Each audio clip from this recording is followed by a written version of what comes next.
This is the IELTS listening test. You will hear a number of different recordings and you have to answer questions on what you hear. There will be time for you to read the instructions and questions, and you have a chance to check your work. All the recordings will be played once only. The test is in 4 parts. At the end of the test, you will be given 2 minutes to check your answer. Now turn to part 1. Part 1. You will hear a man interviewing a woman about some job vacancies at a hotel in her city. First, you have some time to look at questions 1 to 5.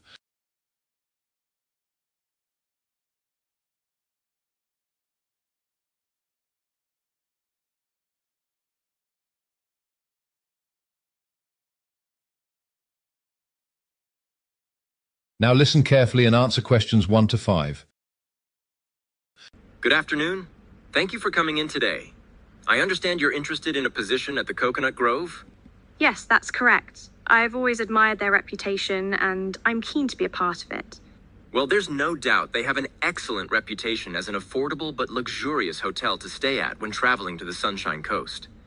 They also deliver monthly training sessions to all staff members to make sure you can develop your career. That sounds very appealing. I value companies that invest in their employees' development. In terms of the salary, it's paid on an hourly basis. Is that fine for you? Yes, I'm used to that type of pay arrangement. Right. Along with those benefits, you can also take advantage of the free shuttle bus service that they offer to and from the workplace. It runs several times per day. Oh, that's perfect for me. I'm not a fan of driving to work. Another thing you should know is that punctuality and strong organizational skills are highly valued here. Well, in my previous role, I was responsible for creating staff schedules and ensuring everything ran smoothly. That's great to hear. They also require a university degree in a related field. I have a degree in hospitality, and I've always been interested in the industry. Before you hear the rest of the conversation, you have some time to look at questions 6 to 10.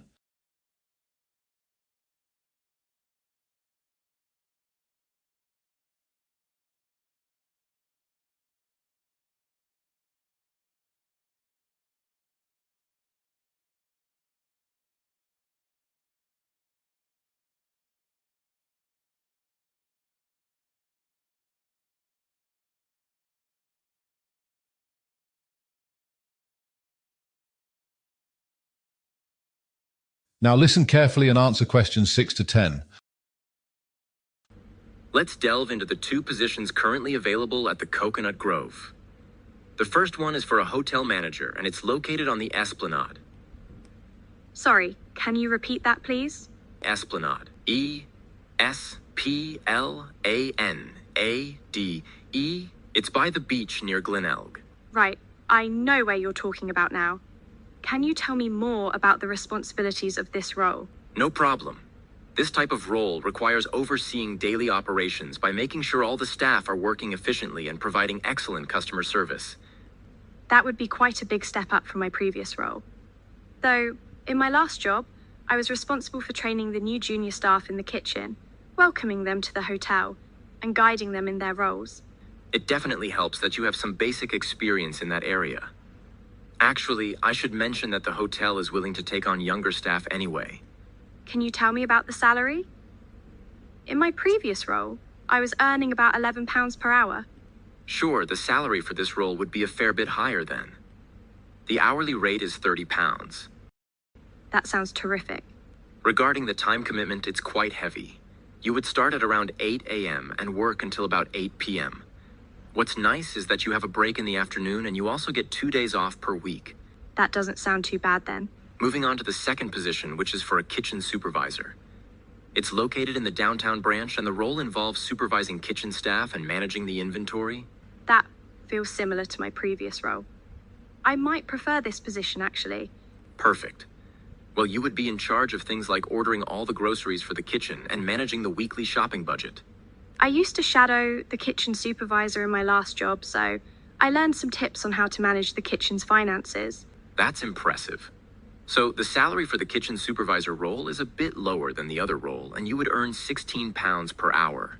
It's nice to hear that it's still a step up from my previous role. The hours are more structured and tend to be in the morning from 7:30 to 10:30 a.m. and again in the evenings from 6 o'clock to 10 p.m. The schedule is pretty flexible. That does seem appealing. It sounds like the kitchen supervisor role would be a great fit for you. Would you like to proceed with an application for this position? While both roles are interesting, I think the kitchen supervisor role aligns better with my current aims. Excellent. I'll move forward with your application then. Thank you very much. That's the end of Part 1. You'll now have half a minute to check your answers to Part 1.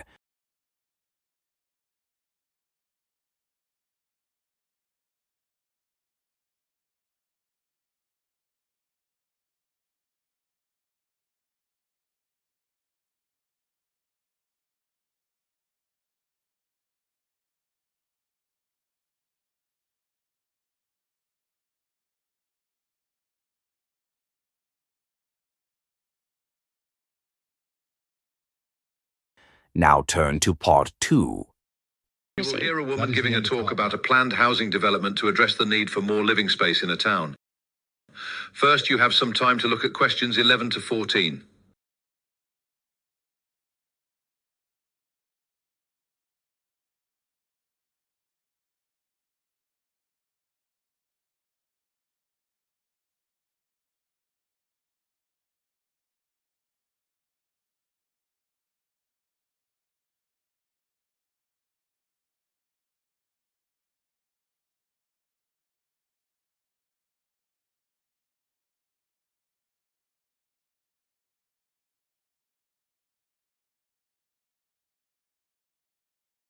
Now listen carefully and answer questions 11 to 14.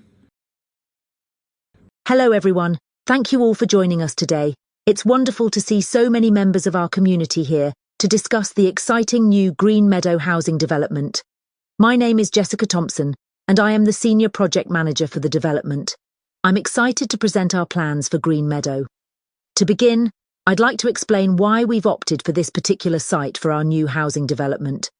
Currently, the land is mostly vacant, with some small-scale agricultural activities ongoing. Brookfield has recently seen a boom with the arrival of several major tech companies, creating a sharp increase in demand for residential housing.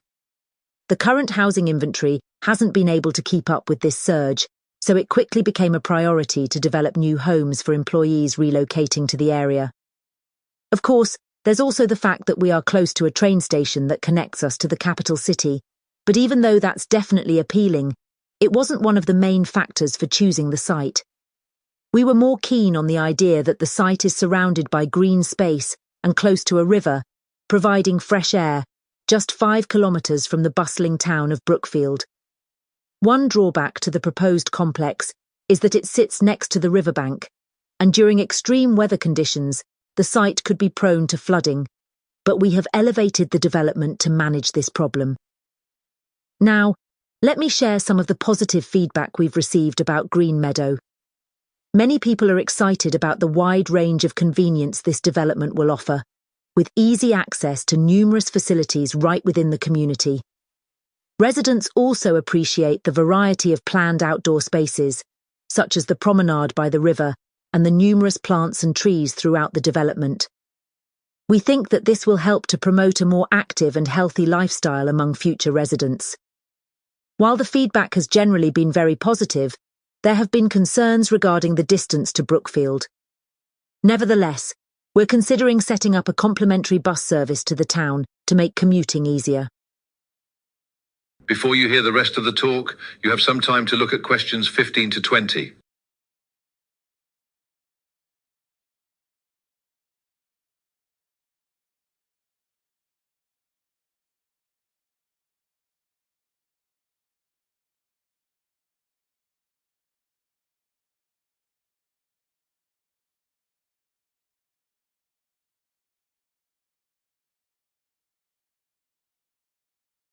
Now listen carefully and answer the questions 15 to 20. Right. So I'll just bring up a map of the proposed development on the projector. At the southern end, you'll see the main road, which connects with Brookfield, and there is another entrance on the western side of the development along Winston Road. The development will be home to 6 building blocks, and each of them will hold about 30 units. One of the facilities that parents are most excited about is the Kids Club. If you come in at the southern entrance and look toward the northern side, there's a square in the middle of the development. The Kids Club will be beyond the square on the left-hand side, and it's located on the far end of that property. We're excited to share that the property has access to a variety of sporting facilities. So just behind the Kids Club and residential apartment is where you'll see the swimming pool. A set of tennis courts is also planned for the development. To find them, just continue in the southern direction, along the pedestrian walkway, toward the main road. First, you'll see a park. Go past this recreational space, and the tennis courts are at the end of the walkway. There will also be a few spots where you can grab essentials, and you can find those in the grocery store. Can you see the pair of shops on both sides of the square? The grocery store will be the one on the right-hand side of the square. Of course, since the property is not directly in a town, we have a restaurant and a cafe, and there will be plenty of discounts for residents. Do you see the riverbank on the eastern side of the property? The cafe itself is opposite the riverbank, which is just a 2-minute walk away. In fact, there is also a lovely boardwalk which is in the works, and we hope it will provide plenty of opportunities for exercise. Anyway, there's also the library, which is back on the northern side of the property. It's located away from the roads to provide a quieter space for reading and studying. Remember the Kids Club? We're planning to have the library adjacent to it, in between the 2 residential buildings. That's the end of Part 2. You'll now have half a minute to check your answers to Part 2.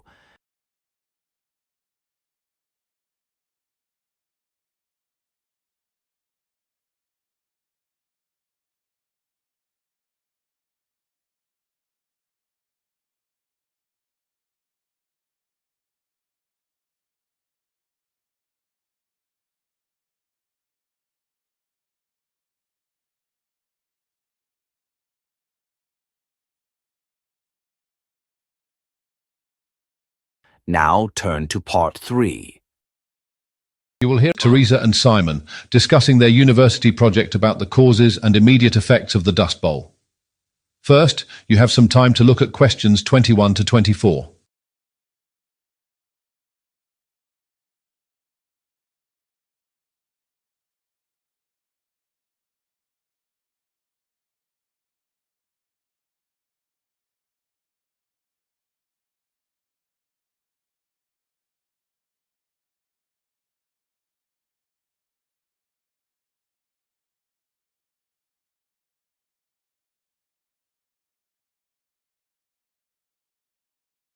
Now listen carefully and answer questions 21 to 24.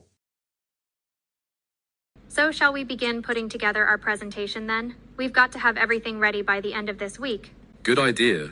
Luckily we've done all the reading then. Actually, I had never even heard about the Dust Bowl before. I know, me too. It was such a catastrophic drought, and it had a massive impact on the people living in the central part of the United States at the time. Exactly. I read somewhere that a large portion of the arable land in the Great Plains was rendered useless, not to mention all of those people who were left homeless and had to migrate.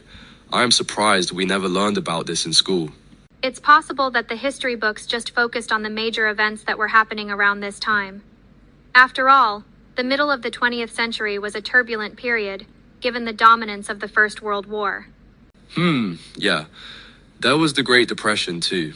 Okay, I see what you're saying. What did you read about the economic effect? Well, what I read was that the direct losses are estimated to have amounted to hundreds of millions of dollars.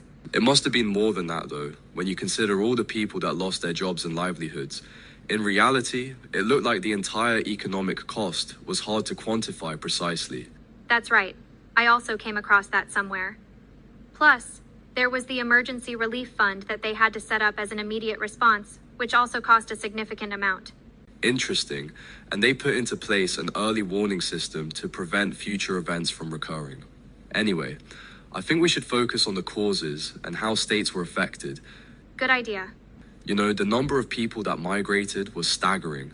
They say that a total of 2.5 million people had to flee states in the Great Plains to move to California. Yeah, but I think you're talking about the total number of people that left those states to move to other ones. It was only about 250,000 people who made the difficult journey to the western state. Before you hear the rest of the talk, you have some time to look at questions 25 to 30.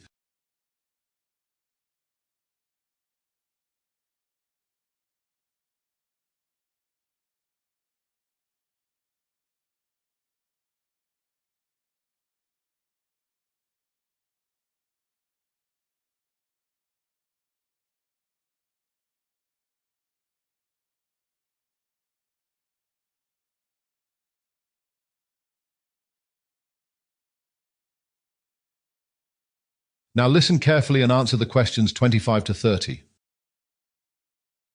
We should talk about some of the major causes next. Some people in the past believed that the event was mainly caused by climatic conditions. The temperature change was so remarkable for the time because it vastly exceeded previous years on record. Also, it appears the temperature increase was closely connected with a severe shortage of rain. I imagine this would have been obvious to people at the time. It looks like the drought then turned into the dust storm, didn't it? These events were certainly related. However, what we now know today is that there were more significant causes of this disaster. One of the factors that was so pivotal in causing the dust storm was the enormous pressure being placed on land by human activity. I think I read something about overcultivation somewhere. Yes. Basically, there was a heavy reliance on only producing wheat, and farmers in the area neglected to rotate their crops. This behavior, along with the added pressure of historic weather conditions, is what led to the eventual soil erosion. Well, people had to find some way to continue growing their crops, otherwise they would have suffered from starvation anyway. In any case, I think that mentioning how people don't really realize how much of a role humans played would definitely be a useful angle for us to take. Sure. We should now run through some of the terrible effects that occurred in each of the states in the Great Plains. Let's see. Oklahoma appears to have been most known for being the state with the highest exodus. Locals had to flee to pursue job opportunities in California because their economy had such limited prospects. That must have been so demoralizing. In Texas, it looks like there was a great frequency of dust clouds, polluting the air with dust which people then inhaled. As a result, many people developed respiratory issues like pneumonia, asthma, and bronchitis. I think people would be shocked if they heard how people were impacted over in Kansas. The Dust Bowl destroyed much of the grazing lands, meaning there was a lack of nutrients in the soil for animals. It was so devastating that mortality rates skyrocketed, and most farmers were forced to sell off their livestock. Finally, it looks like Nebraska experienced widespread bank failures due to economic hardships caused by the Dust Bowl. The collapse in agriculture unfortunately led to massive financial losses for farmers who defaulted on loans, causing local banks to fail. That's the end of part 3. You'll now have half a minute to check your answers to part 3.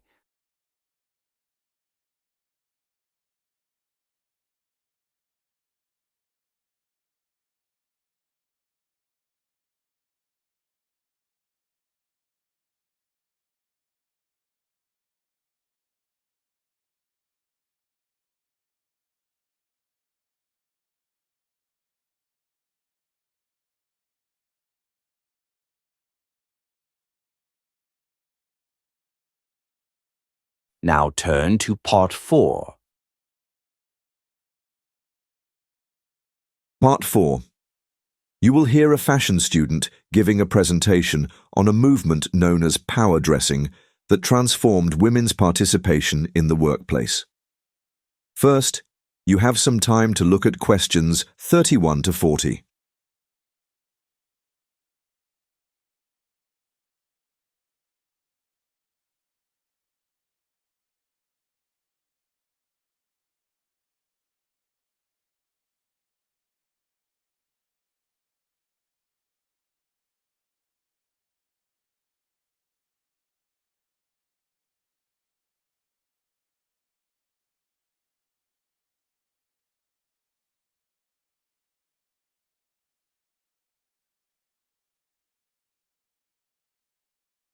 Now listen carefully and answer questions 31 to 40.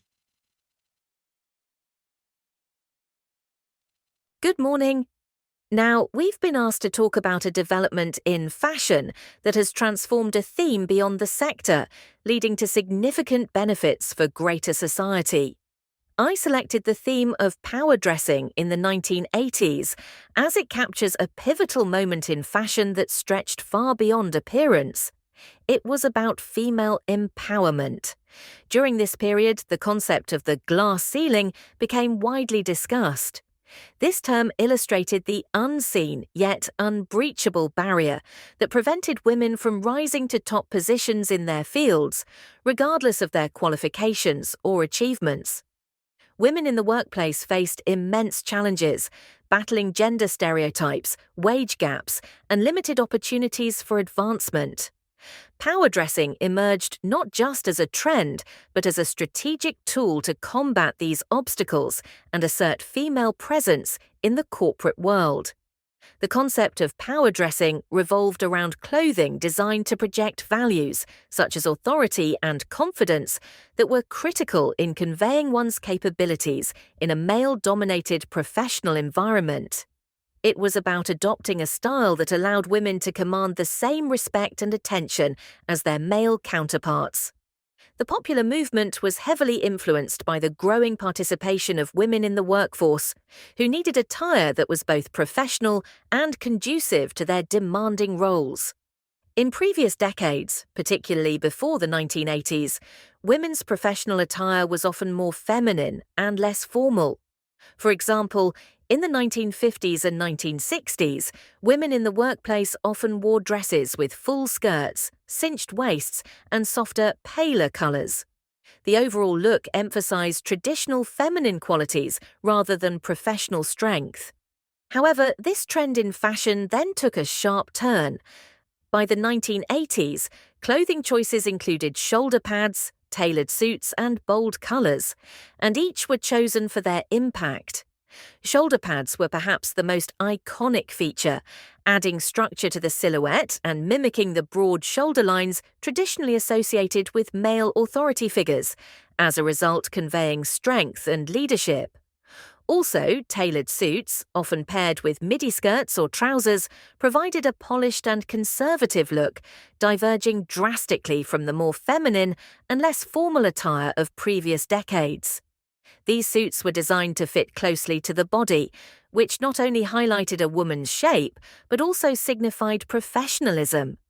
Another feature was the use of bold colours, such as power reds, navies, and blacks, which were chosen for their psychological impact, as darker shades are often associated with seriousness and determination. The adoption of these elements was a highly effective way for women to project authority, as it visually aligned them with traditional symbols of power and decisiveness that were traditionally limited to men. What's more, dressing conservatively helped women demonstrate that they were serious and capable professionals who understood and followed along with the universal standards of professionalism in the workplace. Thus, women were able to employ their attire as a way to break away from the stereotypes that associated women with being overly emotional or not suited for high-stress roles in the corporate world. The effects of power dressing have continued into the 21st century, playing a significant role in transforming workplace culture and the perception of women in professional settings. While today's trends have evolved, the foundational impact of power dressing is undeniable.